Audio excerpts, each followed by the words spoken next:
Talvez você pense que está aqui porque eu vim.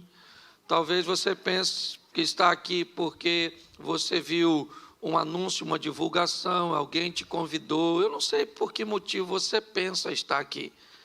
Eu sei que todos nós só estamos aqui por um motivo. Porque Deus rompeu todas as barreiras que pudessem nos impedir de estar aqui. E Ele nos trouxe. A desculpa que Ele te deu, eu não sei. Certo?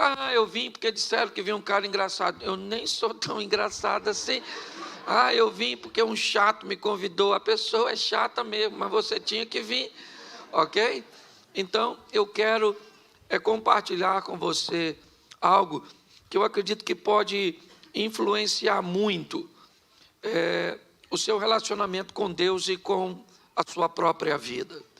Eu entendo que o propósito bíblico, ele é, primeiro, falar de uma vida eterna.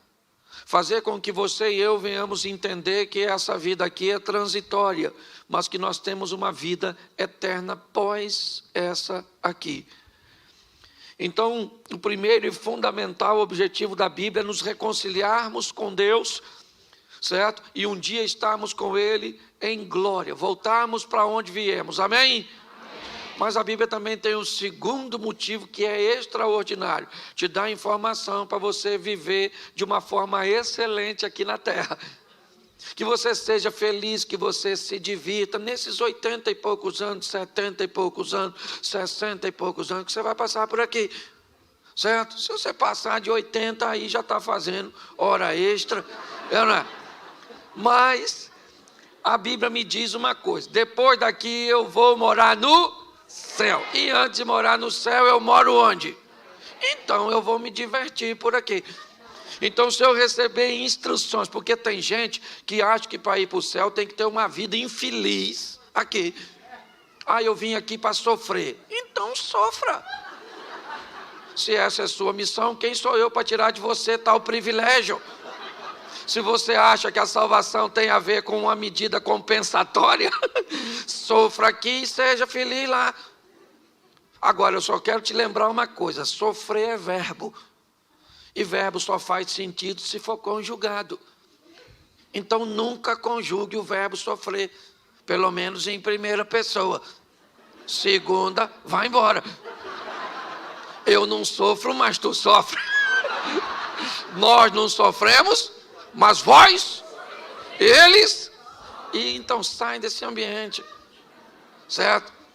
Vai ter uma vida extraordinária aqui nessa terra. Deixa eu te fazer uma pergunta: tem gente aqui que vai ter uma vida muito difícil aqui nessa terra, muito difícil, e depois vai para o céu?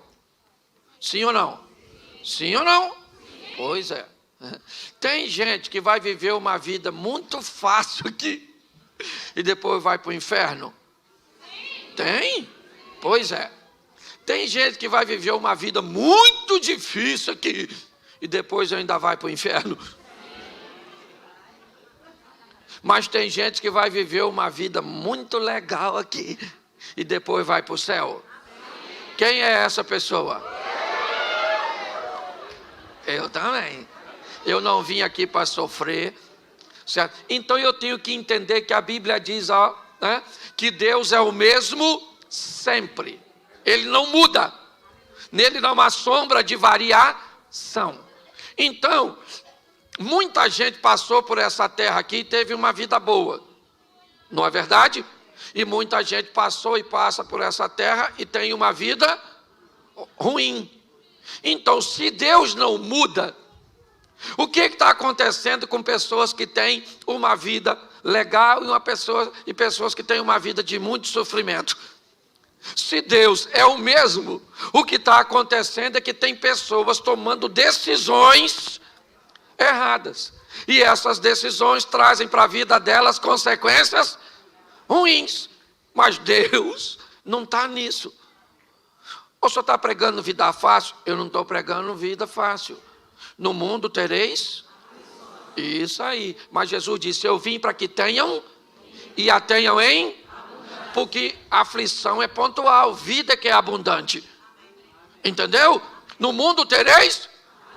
Quando? Lá uma vez ou outra. Uma aflição com sua esposa, uma aflição com seu filho, uma aflição com dinheiro, uma aflição com a doença. Quando? Lá uma vez ou outra. A minha vida toda de aflição. Isso não é vida, isso é saga. Entendeu? Isso não é vida. Então, eu preciso que você entenda que grande parte daquilo que você vive é nada mais, nada menos que resultado daquilo que você fez. Então, entenda isso. Nós precisamos ter uma vida boa aqui. Por quê? Porque Jesus está querendo alcançar outras pessoas.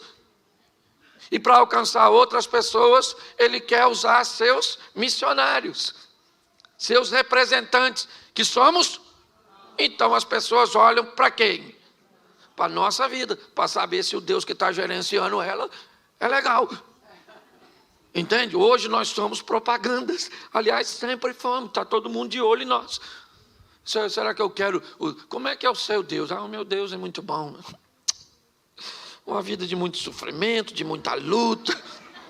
Mas no final, sabe, é muito difícil. Se alguém vier me falar de um Deus assim, eu vou falar, ó, fica com ele, que eu não estou afim disso não. Certo? Eu quero alguém que diga assim, ó, meu Deus é 10. Treinador, sabe o que é? Treinador de UFC. Entende? Eu estou na luta, nas batalhas, mas eu estou vencendo. Uma hora levo umas pancadas aqui, outras ali, mas no final de tudo, levanta a minha mão e sou eu que ganhei essa história. Nós temos que levar uma visão positiva para as pessoas. E daí, eu preciso te dizer mais uma coisa antes de ler o texto. Que a história bíblica ela é feita de trevas e luz. Reino das trevas em batalha contra o reino da luz. Reino das trevas, na verdade, é representando a ignorância. E o reino da luz, o conhecimento. É assim. O que nós temos que entender é que há uma batalha entre conhecimento e ignorância, entre luz e trevas.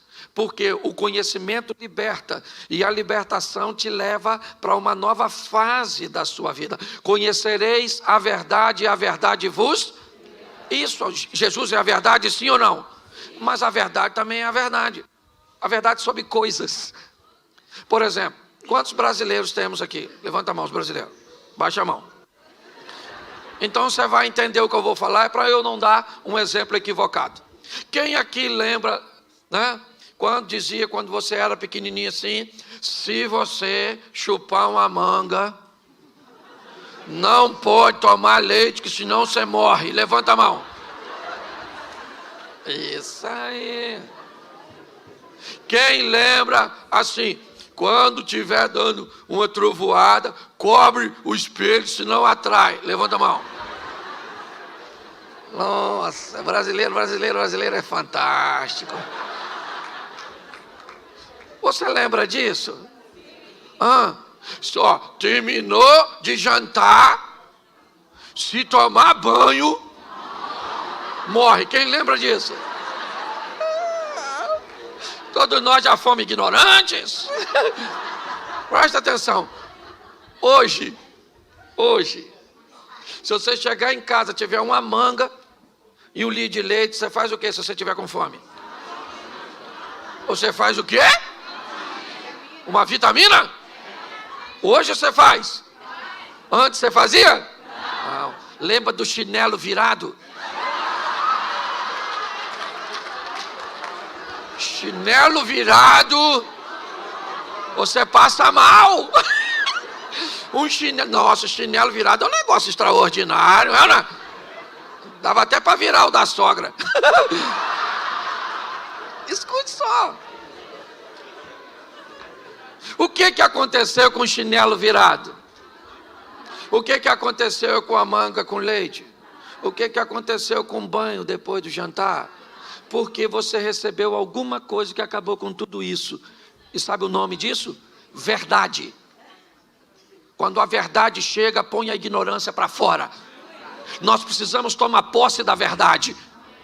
Entendeu? Da palavra de Deus como verdade na nossa vida. Porque quando assim fizermos, vamos tomar algumas decisões que nem todo mundo irá tomar. E eu quero falar basicamente de 3 coisas com você. E vai ser rapidinho. Quando você vê, acabou. Vai ser com anestesia. Abra sua Bíblia, por favor. Mateus 14. Versículo 22. Mateus 14, 22. Posso ler?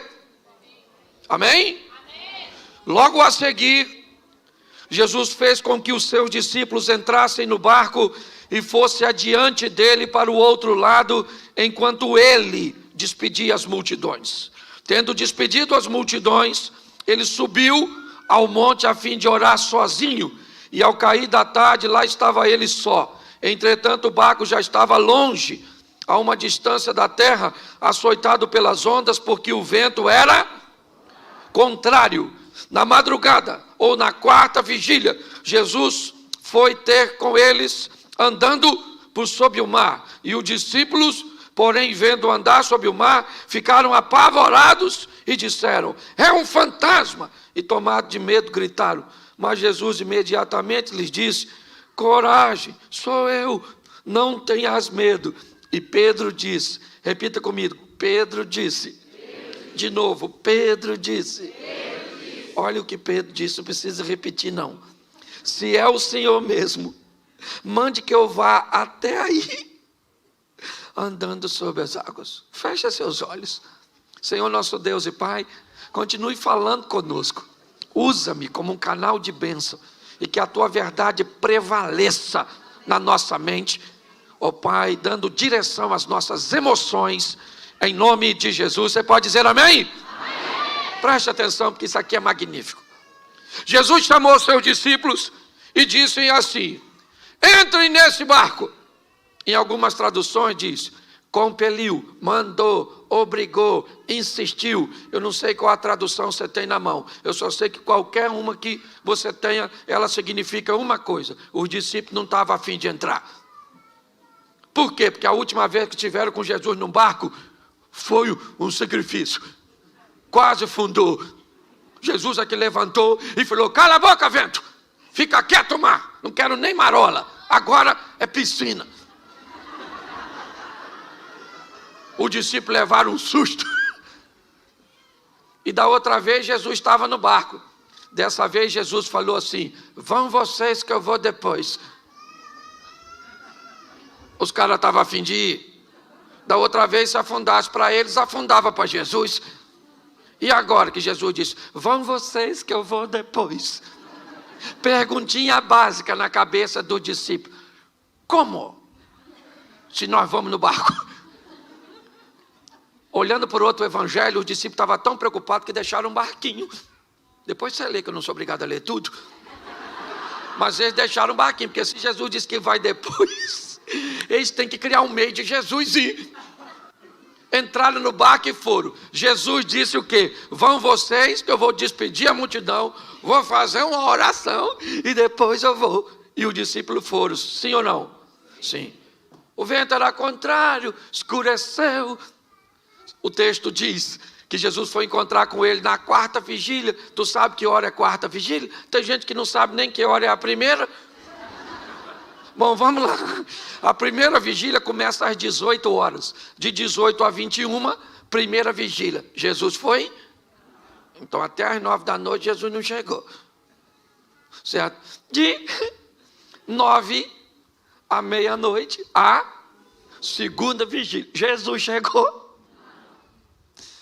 O vento contrário. De meia-noite às 3 da manhã. Jesus chegou. Ele falou que ia. Pois é, há quanto tempo você está escutando que Jesus falou que está vindo? E aí parece que está demorando, né? Pois é, mas fica pronto, porque ele falou que vai vir, ele vem. Tem gente que quer saber se é milenista, pós-milenista, pré-milenista. Segundo a informação que eu recebi é o seguinte: eu vou voltar, arruma as malas e fica pronto. Se é antes, durante, depois, isso não é importante, fica prontinho, porque a hora que cantou, a gente orrar para fora, e quem ficar resolve com Cuidado que você pode estar rindo de você, eu não. Escute só. Olha só.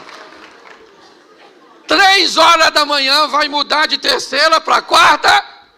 E aí começa, aí a partir das 6, hora primeira, hora segunda, hora terceira, aquela coisa. Certo? 3 horas da manhã, os discípulos estão cansadérrimos, apavorados. Mateus era cobrador de impostos, não sei nem se ele sabia nadar. Aquela tribulação dentro do barco, todo mundo com medo. Quem é que aparece andando em cima d'água? Jesus. Podia ter avisado como é que ia. De repente os caras estão com medo, cansados, 3 horas da manhã, e ele não vem mais. Eu imagino o mar revolto. Vem Jesus andando em cima d'água. Tu acredita nisso? Literalmente tirando onda. Vem ele andando sobre. Quando os discípulos viram isso, começaram a gritar: olha lá um fantasma, socorro! Não tinha mulher não, era só homem. E eles começaram a gritar de medo: fantasma, fantasma. Eu imagino Jesus lá fora. Eu não falei que vinha? Para que essa gritaria? Ninguém correu. Ninguém dos discípulos saiu correndo. Por quê? Porque não tem para onde correr, filho. Nessa vida ou você enfrenta ou você enfrenta para ganhar, ou você enfrenta para... Mas você é obrigado a enfrentar. Por isso Jesus disse: eu vou estar com você nessa peleja, para que você enfrente e saia vitorioso. Quando todo mundo começou a gritar, Jesus gritou lá de fora: calma, gente, sou eu, fantasma não. Aí deu aquele silêncio, todo mundo ficou olhando, estava meio escuro, amedrontado, visibilidade baixa. Pedro olhou e falou: aí, é o senhor mesmo? Se é o senhor, manda eu ir aí. Pensa no silêncio. Como assim, Pedro? Tem um cara andando em cima d'água. Ninguém sabe ainda direito quem é. Ele olhou e disse que é Jesus, mas ninguém tem certeza disso. Preste atenção nisso, porque é muito interessante. Quando nós olhamos para este momento, o que vemos? Um ambiente de caos na mente dos discípulos, amedrontados, cansados, lidando com uma força da natureza, cuja qual é muito maior do que eles. E nesse ambiente de medo, medo para quem? Medo para todo mundo. Um ambiente de adversidade para quem? Para todo mundo. Nesse ambiente, 12 discípulos, eles têm a oportunidade de viver os mesmos medos, de enfrentar o mesmo adversário, de lidar com o mesmo problema. E nesse ambiente, um dos discípulos de Jesus se levanta, controla seu medo e diz: se é o Senhor, me manda andar sobre as águas e ir onde o Senhor está. Preste atenção, qual era o local mais seguro naquela ocasião? Qual era o local mais seguro? Se você estivesse lá, onde você ficaria? Pois é, gente. Nós queremos viver o sensacional, o extraordinário. Nós queremos ver o agir de Deus, mas queremos fazer o que todo mundo está fazendo, que é ficar no barco. Está na hora de sairmos do barco e protagonizarmos nossa própria história. Está na hora de pararmos de sermos meros narradores de milagres alheios e trazer um ambiente de milagres para a nossa casa, para a nossa vida, para a nossa família, para nosso casamento, para nossos filhos, para nossos negócios. Eu não tenho problema com quem conta milagre dos outros. Não, eu tenho um montão de amigos que vivem seus milagres extraordinários. Mas eu também tenho os meus. Os milagres que Deus tem feito na minha casa, nas minhas finanças, nos meus negócios, no meu ministério. É assim que funciona. Mas para que isso aconteça, está na hora de você parar de fazer o que todo mundo faz e descobrir o novo de Deus para a sua vida. Pedro falou: deixa eu ir aí. O que Jesus falou com ele? O que tinha onde Jesus estava? Nada. O que Pedro foi fazer lá? Nada. Jesus poderia falar: calma, Pedro, poxa, eu estou chegando aí. Já eu estou aí, vim aqui para quê? Jesus parou e falou: chega aí, Pedro. Pode vir. Pensa, Pedro saindo do barco. O discípulo deve ter falado o quê? Pedro bebeu? Ele não deve estar bem da cabeça. É ou não é? O que ele quer ir fazer lá fora? Bom, olha só.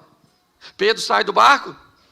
Sim ou não? Sim. E vai andar sobre? Isso.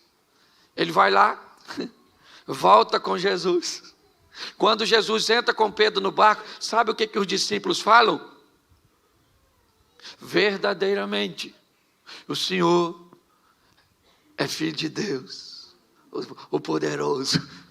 E Pedro lá deve ter falado: mas ninguém foi lá fora.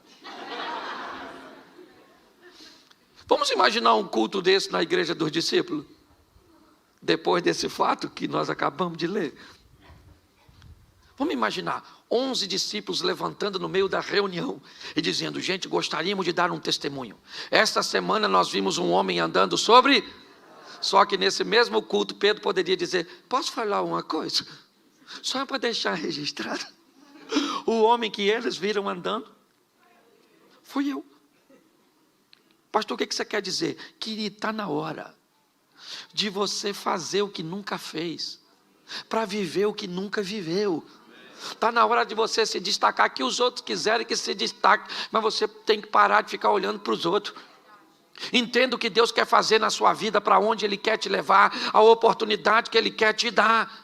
É isso que eu quero que você entenda nesse momento. Faça algo de novo pelo seu casamento. Faça algo de novo pela sua vida profissional. Faça algo de novo para o seu ministério. Faça algo de novo para que algo de novo aconteça na sua vida. Viver na mesmice vai te levar para onde? Preste atenção. Por que eu tenho vivido o que eu tenho vivido?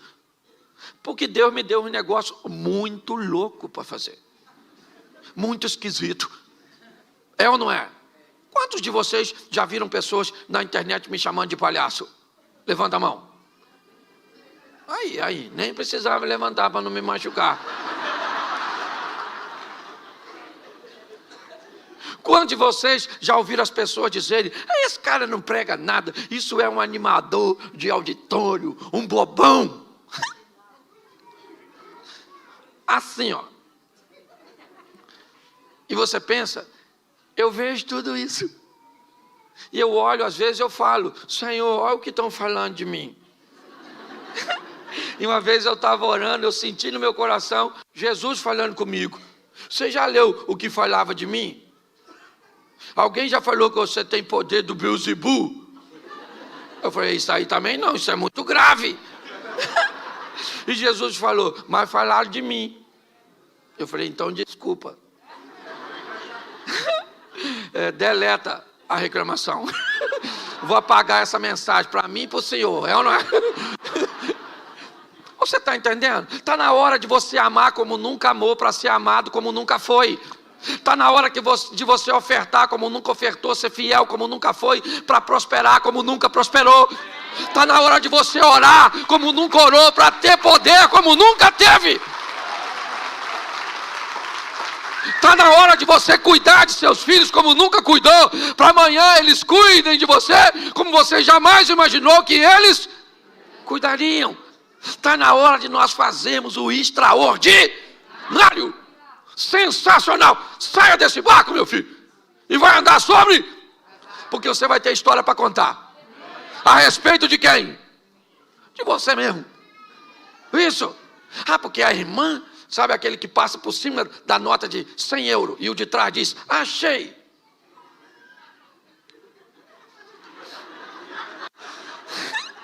Era eu que tinha que achar. Aí como é que você conta essa história? Alguém perto de mim achou 100 euros.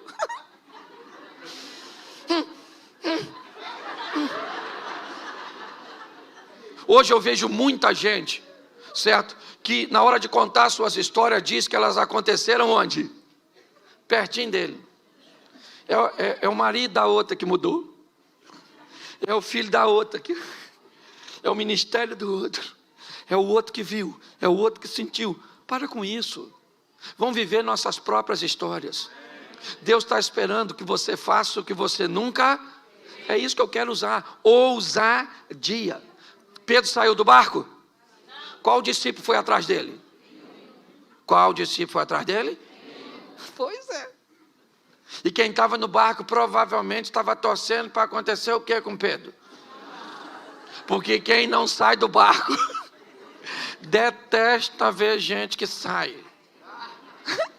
Eu imagino, Tiago e João eram sócios de Pedro no barco. O que eles devem ter pensado quando Pedro saiu? Deixa aí. Se morrer, a sociedade melhora na porcentagem. Sim. Posso falar uma coisa para você, marido? Faça o que você nunca fez para essa mulher. Você gostaria de ter uma esposa como princesa? A pergunta é muito simples. Você é capaz de se transformar num príncipe?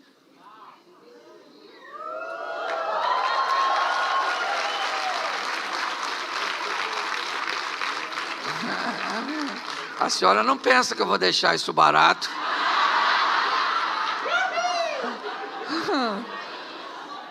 A senhora não pensa. A senhora gostaria que seu marido fosse um príncipe? Pois é, para viver com quem? Com a senhora?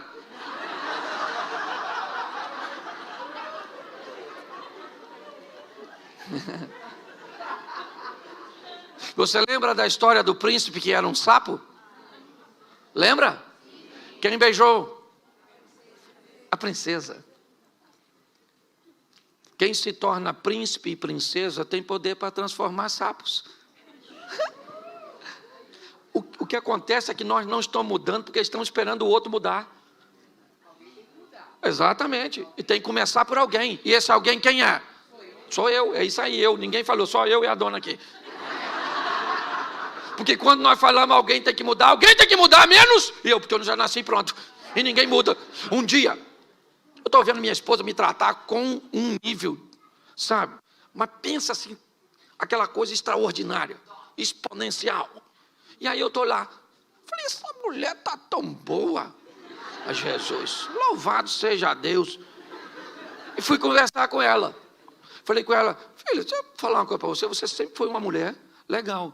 Mas olha, esses últimos tempos você está assim, além, fora do comum, extraordinária. O que foi? Ela começou a chorar. Aí eu falei, o que foi, filho? Aí ele falou, não, Cláudio, é que eu estou achando que você vai morrer. Eu falei, vó, não, querida, não vou morrer não. Aí eu perguntei a ela, por que é que você está achando que eu vou morrer? Ela falou, Cláudio, nos últimos meses, você melhorou demais o tratamento comigo. Ou seja, eu estava recebendo nada mais, nada menos, o reflexo daquilo que eu estava fazendo. Entendeu? Leve seu relacionamento para o próximo nível. Vai lá, dê um abraço no seu filho, não interessa a idade do seu filho, abraça, diga para ele, meu filhinho, minha filhinha, eu te amo. Ela vai falar o quê? Vai morrer.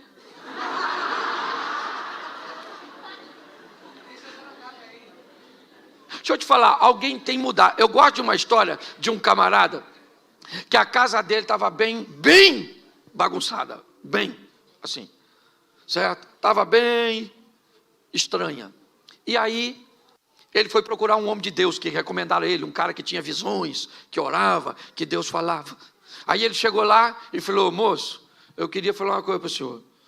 Me indicaram aqui o senhor, não sou nem religioso, mas eu estou com a minha família. Deixa eu explicar uma coisa para o senhor. Como é que estão as coisas lá em casa?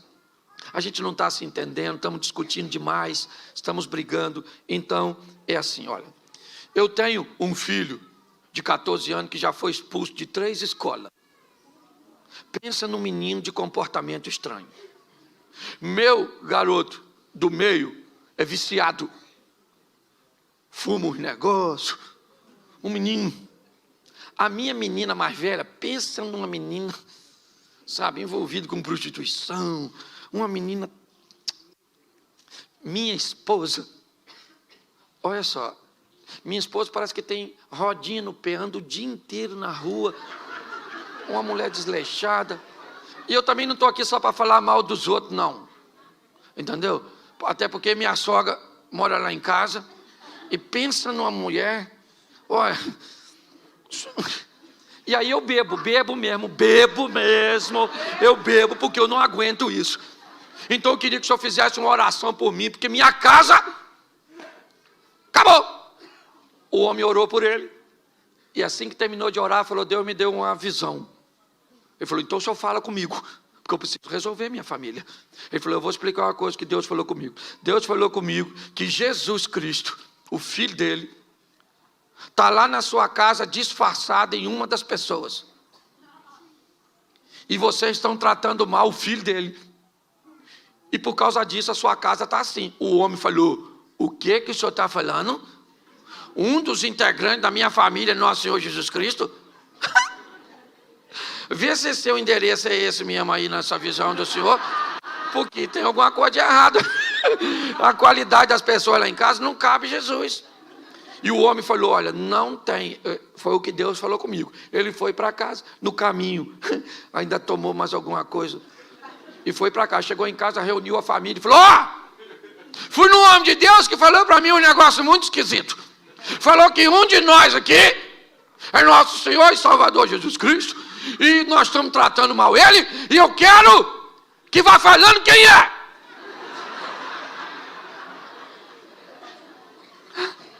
Aí não achava ninguém. O garoto dele mais novo falou: gente, pensa bem, se não foi papai que foi com essa notícia, quem sabe não é ele?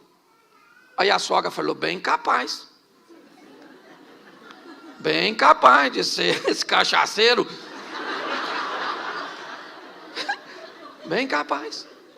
Aí o filho mais velho falou assim: gente, essa história de Jesus não é uma história antiga? Quem sabe não é vovó? O pai falou: Senhor, perdoa esse menino que ele não sabe o que fala. Vê se Jesus... Fica quieto, garoto, drogado.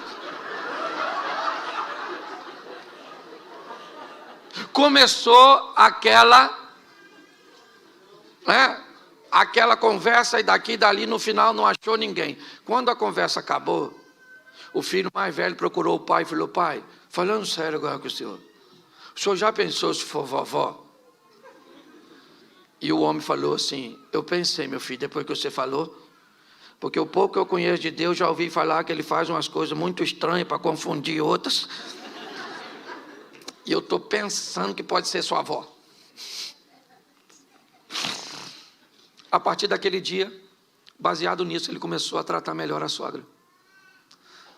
A mulher dele, que viu que agora ele tratava melhor a mãe dela, começou a tratar melhor ele também. A sogra, que viu que estava recebendo carinho de uma fonte onde só recebia agressividade, começou a gostar do genro. Os filhos, que viram que os pais estavam se acertando e que as coisas estavam se acomodando, começaram a se reposicionar em seus comportamentos. No passar de pouco tempo, aquela família estava totalmente restaurada, porque alguém resolveu mudar a sua postura e aprender a lidar com alguém que entendeu que nessa pessoa Jesus Cristo morava. Quando você olhar para seu marido, não veja seu marido, veja Jesus morando nele. Passe a tratar este homem melhor, porque talvez ele consiga despontar, fazer com que esse poder, esse comportamento venha fluir de dentro dele para consertar a sua família. Mas para a nossa vida mudar, precisa de atitude de um Pedro, de alguém que resolva ser o primeiro a sair do barco, a enfrentar um ambiente estável, a enfrentar a escuridão, a enfrentar a incredulidade dos outros, mas entende para onde está indo. Pedro disse: se é o Senhor, eu queria lembrar você, Lucas capítulo 5, o primeiro encontro de Jesus com Pedro. O primeiro encontro de Jesus com Pedro, depois cansado também de uma noite frustrante, onde não pegou nada, Pedro ouve de Jesus o seguinte: vamos pescar agora, depois de uma ministração que Jesus havia feito. Pedro disse: Senhor, sob a tua palavra eu vou lançar minhas redes. É o Senhor que fala, porque eu sei que não tem nada. Eu sou pescador, eu entendo. Acabei de vir de uma noite que não peguei nada, só cheguei aqui com minhas redes sujas. Acabei de lavar e o Senhor manda lançar de novo. Então diga onde eu devo jogá-la. É esse mesmo Pedro que, sabendo disso na primeira experiência, disse lá no final: se o Senhor falar, se o Senhor mandar, eu vou andar sobre as águas. Pois é, Cristo me mandou nessa manhã aqui dizer para você que você está autorizado a andar sobre as águas para viver os milagres que Ele tem para a sua casa, para a sua família. Amém? Mas Ele precisa, sendo o mesmo, que você não seja mais o mesmo. Entende? Ele continua o mesmo e nós temos que mudar para levar nossa vida para um outro estágio, para uma outra dimensão. Posso ouvir um amém? Eu quero usar um outro texto. Abra sua Bíblia aí, 1 Samuel, lá no Velho Testamento.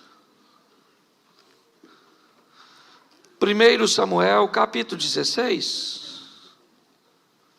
Eu acho que é isso.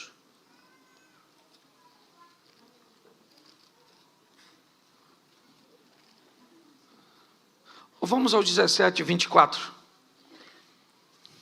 Para a gente adiantar.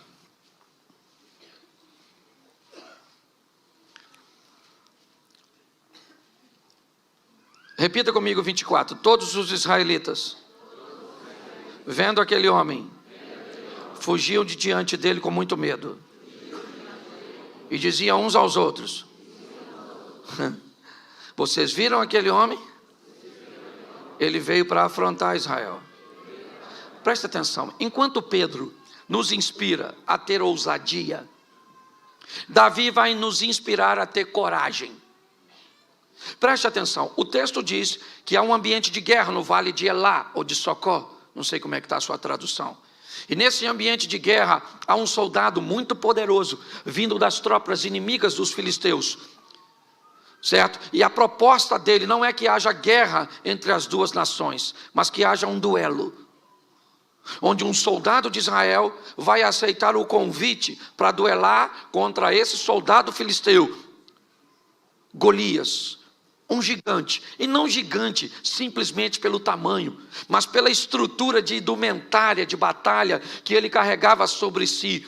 Só olhar para um homem, certo, de uma nação inimiga, vindo com aquela couraça, com aquele escudo, com aquele capacete. Aquele homem, na verdade, era a representação de um tanque de guerra.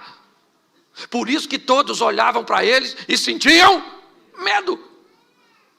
Uns conversavam com os outros: viu o gigante?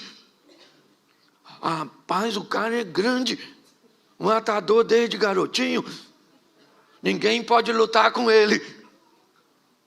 Estavam certo ou errado? Claro que estava certo. Olhou para o cara é grande, quase matou a mãe dele quando nasceu. O cara extraordinário era o Golias.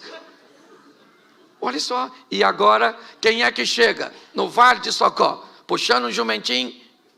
Davi. Estacionou o jumento. Eu acho isso maravilhoso. O texto diz que uns diziam para os outros: viram aquele homem que subiu para afrontar? Uns diziam para, só que Davi não estava lá. Então Davi não ouviu ninguém falar com ele, porque ele acabou de chegar. Entendeu? Uns falavam para o outro, uns viram, está difícil, o cara é grande, nossa, grandão, olha, a espada, o escudo, a lança, nossa, que medo. Davi está escutando isso? Davi está matando o leão, matando o urso, o menino está arrebentando. Olha só, então ele chega limpinho, porque é isso, eu queria limpar a sua mente hoje. Eu queria limpar a sua mente dessas palavras negativas. O ambiente é muito difícil. A situação é muito desafiadora. Meu Deus, vida, céu. Não, querido. É olhar para o gigante e dizer: Senhor, é grande mesmo. Dependendo da religião, benza a Deus. Isso é legal. Olhar para a situação né? Que ela tem tudo para te amedrontar, para te acovar. Davi acabou de chegar. Quando ele chegou, o que aconteceu? O Golias saiu e falou: tem algum homem aí? Ninguém falou nada. Davi acabou de chegar, não sabe de nada. Falou: o irmão dele mais velho falou: cala essa sua boca. Cala essa sua boca. Isso aqui não é ambiente seu. Cadê aquelas ovelhinhas que você deixou com quem? Seu pretensioso. Vim aqui, eu sou seu irmão mais velho. Você briga com o cara, eu tenho que te defender. Davi falou: calma, que é isso? O que vão dar para quem matar o gigante? Davi, ó, é corajoso, mas não é bobo. Ele quer saber prêmio. Alguém falou: escuta só, quem matar o cara lá, um negoção, ó. Casa com a filha do rei, fica rico e não paga imposto. Davi olhou e falou: vocês não estão sério?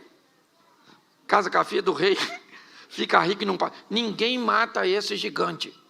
Porque esse gigante, na verdade, é a oportunidade de eu mudar de vida.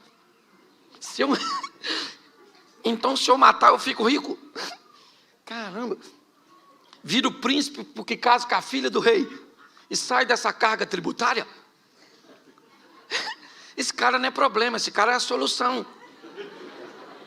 Você consegue já ir pegando? O problema que você está enfrentando não é problema, ele é a possibilidade que Deus criou para você vencer e se promover. Para ir para a próxima vida. É o próximo estilo de vida. Davi falou: eu mato ele. Alguém falou: sua juventude, isso não mede consequência, não. Isso é droga, pode ver onde é que está aí. Dá uma geral nos bolsos dele, que isso está louco. Um garoto querendo falar que vai enfrentar esse menino. Olha só, eu queria que você entendesse, você está em meio a uma adversidade? Tá, é isso o seu problema? É. Você pode tomar posse da palavra de Deus ou arrumar uma chupetinha. É um pirulitozinho, chorar. Não vai adiantar nada, o problema fica lá do mesmo jeito. Lembra quando o capitão do navio de Jonas, onde Jonas estava, ele descobriu que Jonas estava lá? Ele descobriu que a tempestade estava vindo por causa de... O Jonas pulou do barco? O que o capitão fez? Jogou ele. Você está esperando o seu problema ir embora sozinho? Vai não, menino. Pensa em problema, um troço teimoso. Ele não quer sair da sua vida, não. Isso aí é coisa de Zeca Pagodinho. Deixa a vida me levar. Não. Nós temos que tomar desse que levem as coisas ruins. Eu olho para Davi, alguém falou: leve esse menino para Saul, para ver se Saul autoriza esse massacre. Davi chegou lá, Saul falou: o que foi? Davi falou: é que eu vi um gigante lá grandão, e falou que quer um homem para matar ele, duelo. Então, meu filho, sim. Saul deve ter falado: garoto, eu já estou com tanto problema, meu filho, e é você que toca para me dormir. Ai, meu Deus. Mas vai lá, pelo menos nós vamos ter um menino para desafiar um gigante. Lá foi Davi enfrentar o gigante. Uma tiradeira, 5 pedras. Eu acho extraordinário. Por que ele leva 5? Porque isso dá a ele o direito de errar, gente. Você tem que ter uma reserva na sua sacola de fé. Vai dar tudo certo. E se não der? Você tem que ter o plano B. Plano B não é falta de fé. É só plano B. Se o A não deu, vamos no B. Outra pedra e outra pedra. Tem gente que vai dar tudo certo. E se não der? Se não der, morremos. Já era, já foi. Você já viu todo herói? Lembra do Rambo? Ele tinha uma metralhadora, sim ou não? Mas aqui, na cinta, ele tinha uma? Porque quando acabava as balas,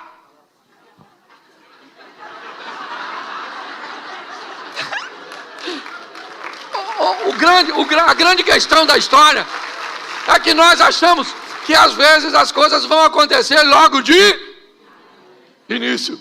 Vá preparado. Davi foi. Eu acho isso sensacional. Com medo do gigante, sim ou não? Sim ou não? Sim. Claro. Olhou para o gigante, mas ele pensou na filha do rei.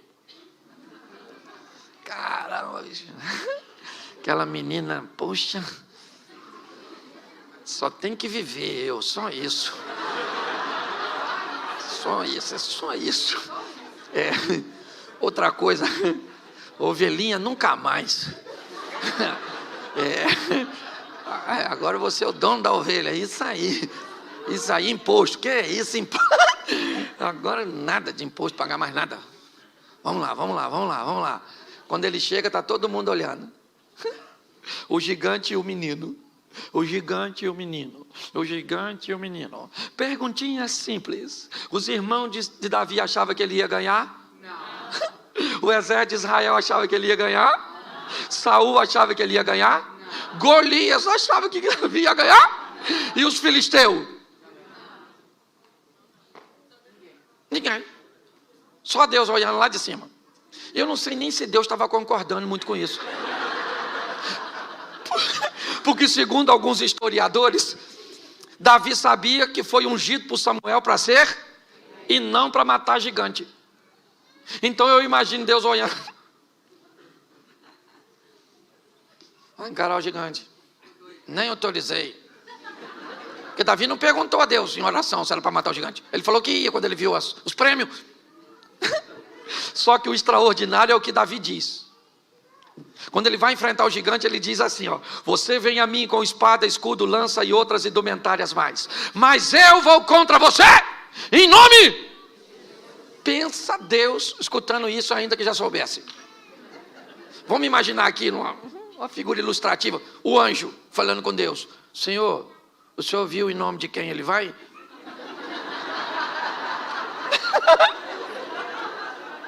E ele falou que vai em nome do Senhor. E o Senhor dos exércitos é o Senhor. O que Deus deve ter falado? Golias morreu. Se esse camarada vai enfrentar o inimigo em meu, o inimigo já caiu. Você está entendendo? É isso que eu quero que você entenda. Agora, isso é maneiro. Todo mundo torcendo contra Davi. Até o soldado de Israel não queria que ele matasse não, porque era uma vergonha aquele menino matar gigante. E aí tá lá. Davi falou: vou dar-lhe uma pedrada na cabeça desse cara. Ô gente, isso para mim inspira a sua juventude. Porque quando é que a gente resolvia coisa na pedrada? O maior vinha te bater, o que você fazia? Vem agora, vem.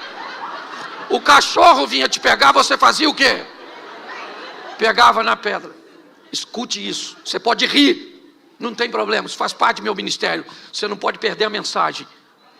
Suas batalhas só serão vencidas se Deus estiver à frente dela. É com ousadia, fazendo o que ninguém faz, que você vai chegar onde ninguém chegou. Não queira o posto dos outros, queira o local que Deus tem para você. Quando eu olho para esse momento, o que eu vejo? Eu vejo um menino num ambiente de incredulidade, mas um menino que tem uma história com Deus. Foi isso que ele disse para Saul: eu matei leão, eu matei urso. Eu tenho experiências com Deus num ambiente onde ninguém é capaz de enxergar. E é no anonimato que nós aprendemos que Deus vai nos dar oportunidades extraordinárias. Entendeu? Às vezes queremos ser ovacionados, vistos, reconhecidos, mas aprendam uma coisa: é na intimidade, é no secreto, é na oração da madrugada, entendeu? É naquelas coisas particulares que a nossa fé vai se fundamentando, que vai se estabilizando. É isso. Davi chega agora num ambiente de notoriedade, é verdade, mas trazendo consigo uma bagagem do escondido, é ou não é? Da experiência entre ele e Deus. E ele mata o gigante. A pedrada atinge exatamente, certo, a fronte do gigante e ele cai. Ele morreu, o gigante? Não, Davi pega a espada do gigante. Isso também é uma boa lição. E corta a cabeça do gigante. Posso te dar um exemplo que pode parecer estranho? Você já viu alguém na rua sem dente? Já viu alguém na rua sem braço? Já viu alguém na rua sem cabelo? Já viu alguém na rua sem cabeça? Não. Porque quem corta a cabeça resolve o problema de uma vez por todas. Pare de dar paliativo para o seu problema. Entre nele para vencer de uma vez por todas. Corte a cabeça desse problema. Extirpe este mal de uma vez por todas. Davi agora entra no arraial com a cabeça de Golias nas mãos. E sabe o que é mais interessante? Ele casou com a filha do rei? Não. Saul não deu Merabe para ele, deu para outro indivíduo. Saul fez Davi ficar rico? Não, porque quando Davi vai se casar com Mical, Davi diz que não tem como ser genro do rei, porque não tem recursos para pagar o dote. E provavelmente a casa de Jessé, ou seja, de Davi, continuou pagando impostos. Porque Davi enfrentou o gigante, matou o gigante, e Saul não cumpriu o que havia dito. Mas Davi foi enfrentar o gigante em nome de Saul? Com a armadura de Saul? Não. Enfrentou o gigante em nome do... Isso. Com as armas que Deus lhe deu para que ele fosse habilidoso. Pergunto eu para você, agora, a contragosto de Saul, Davi se casou com uma filha dele? Sim, com Mical. E não por um prêmio, mas por amor, porque a Bíblia diz que Mical amava Davi. Segundo, Davi ficou rico? Sim, um dos homens mais milionários da época dele. É só olhar na quantidade de recursos que ele deixou para seu filho Salomão construir o templo. Terceiro, Davi parou de pagar imposto? Sim, porque agora ele é o monarca, ele é o chefe. Preste atenção, Davi entra numa batalha em nome do Senhor e vence. Um homem tenta sabotar e impedir que ele tenha todos os prêmios e todos os recursos, mas os céus se movem a favor de Davi, e aquilo que o homem tentou fazer contra ele, não conseguiu, porque era Deus que estava no controle.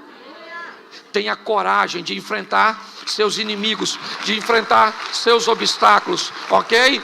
É isso, eu quero motivar. Enquanto Pedro, ele me inspira a ser alguém que tem ousadia, Davi me inspira a ser alguém que tem coragem. Agora abra aí, já estou terminando. Juízes 6, verso 11, rapidinho. Juízes 6, 11. Então o anjo do Senhor veio e assentou-se debaixo do carvalho que está em Ofra, que pertencia a Joás, o Abirezita. E Gideão, seu filho, estava malhando trigo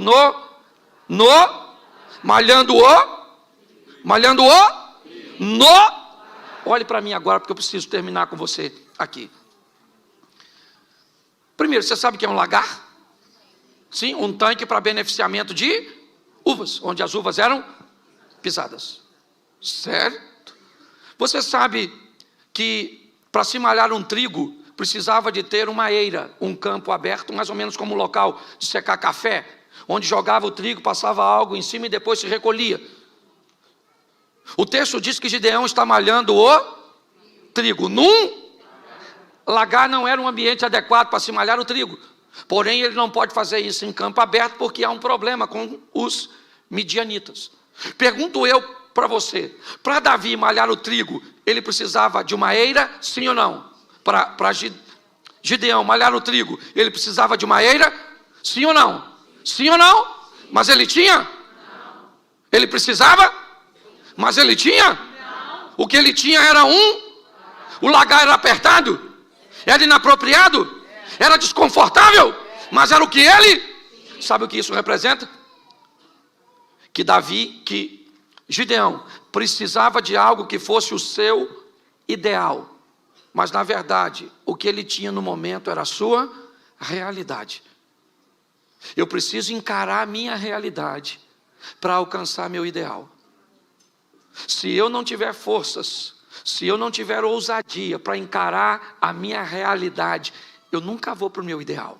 Qual é a minha realidade financeira hoje? Qual é a minha realidade de saúde hoje? Qual é a minha realidade espiritual hoje? Qual é a minha realidade? O que eu estou enfrentando hoje? Isso é minha realidade. Quando eu olho para este homem, eu olho alguém que é capaz de enfrentar a sua realidade para alcançar o seu ideal. Hoje, pessoas, mediante as suas realidades, elas se embotam, elas se comportam de forma ruim. Já que eu não tenho, querido, vou falar uma coisa para você. O primeiro carro que eu tive na minha vida foi uma Brasíliazinha velha. Ela esquentava bobina. Eu tinha que andar com 1 litro d'água e com um pano molhado, porque aí eu amarrava o pano molhado na bobina e ela andava. Depois troquei por um Voyage. Não sei se eu estou falando dos carros aqui, talvez você não lembre, mas era um carro melhorzinho, um pouquinho. Mas eu comprei ele de noite quando estava chovendo. O cara me enganou. E aí eu troquei por outro carro que se apaixonou por reboque. Uma vez ele parou, eu indo do Rio para São Paulo, e eu mandei rebocar, levar para uma oficina, e quando ele desceu do reboque, que o mecânico ligou, ele pegou. E aí o mecânico olhou para mim e falou: mas o que ele tem, senhor? Eu falei: vontade de andar de reboque. Eu só quero que você entenda que às vezes vai fazer parte, você vai ter momentos e coisas na sua vida que não são seus ideias, mas são suas, e você precisa trabalhar a sua realidade para alcançar seu ideal. Porque todo aquele que invocar o nome do Senhor será salvo. Como, pois, invocarão aquele em quem não creem? E como crerão naqueles de que não ouviram? E como ouvirão, se não há quem pregue? E como pregarão, se não forem enviados? Como está escrito: quão formosos os pés dos que anunciam o evangelho de paz, dos que trazem alegres novas de boas coisas. Mas nem todos têm obedecido ao evangelho, pois Isaías diz: Senhor, quem creu na nossa pregação? De sorte que a fé é pelo ouvir, e ouvir pela palavra de Deus. Romanos capítulo 10, versículo 13 ao 17.